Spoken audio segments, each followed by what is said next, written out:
জগদ্ধাত্রী আর Gita. Professor বিদ্যা ব্যানার্জির প্রথম প্রমোতেই রণংদেহী স্বস্তিকা, কষিয়ে থাপ্পড় কৃপানকে। নারীর সম্মান রক্ষায় অকুতোভয় প্রফেসর বিদ্যা ব্যানার্জি। 3 বছর পর ছোট পর্দায় স্বস্তিকা। মিলন হবে কতদিনের প্রমো আসতে না আসতেই ফের নয়া ধামাকা। এবার প্রকাশ্যে এলো স্টার জলসার আরও এক আসন্ন মেগা, প্রফেসর বিদ্যা ব্যানার্জির প্রথম ঝলক। যে মেগা দিয়ে ছোট পর্দায় ফিরছেন স্বস্তিকা দত্ত।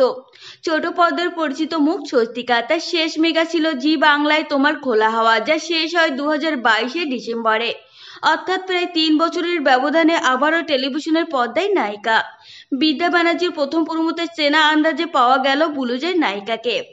এমনিতে শান্তশিষ্ট প্রফেসর বিদ্যা, কিন্তু মেয়েদের ওপর কুনজর দেয় যারা, তাদের উচিত শিক্ষা দিতে জানে সে। সরস্বতী পুজোর প্রেক্ষাপট, সেখানে একটি মেয়ের সঙ্গে অভদ্র আচরণ করছিল একদল ছেলে, যাদের মাথা গীতা এলএলবির খ্যাত কৃপান মানে অভিনেতা সৌমক বসু।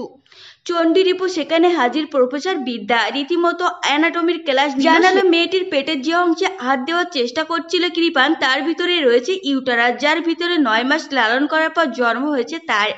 প্রফেসর বিদ্যাকে দিদি বলে সম্বোধন করে সে। বোঝাই যায় দুজনেই ভালোভাবে পরস্পরকে চর খাওয়ার পর পাল্টা জন্ম নিয়ে খোটা শুনতে হয় বিদ্যাকে। তাতেও দমে যায়নি সে, পাল্টা আরেকটা থাপ্পড় কষায় ভাইয়ের গালে। সঙ্গে ঘোষণা, শুধু বিনা পুস্তক নয়, মাঝে মাঝে বেদ তুলেও নিতে হয় শিক্ষা দেওয়ার জন্য। এই প্রোমো দেখে সোশ্যাল মিডিয়ায় উপচে পড়েছে মন্তব্য। একজন লেখেন, এখানে কৃপান থাপ্পড় খেয়ে চলে এসেছে। আরেকজন লেখেন, সি গীতা, কিছু কৃপানকে শেখাতে পারলে না, এখনো কৃপান অভদ্রই রয়ে গেল। অপর এক নেটিজেন লেখেন, বুলুজের সিরিয়াল মানে প্রথম প্রোমোতেই মারামারি। অন্য এক ভক্ত লেখেন, জগদ্ধাত্রী আর গীতাকে মিলিয়ে দিলেই রেডি বিদ্যা ব্যানার্জি। স্বস্তিকা একটা সময় ছোট পর্দার কাজে ফেরার ব্যাপারে অনাহিনা প্রকাশ করেছিলেন, তবে নায়িকা জানিয়েছিলেন এই সিরিয়ালের কনসেপ্ট শোনবার পর না বলার সুযোগ ছিল না।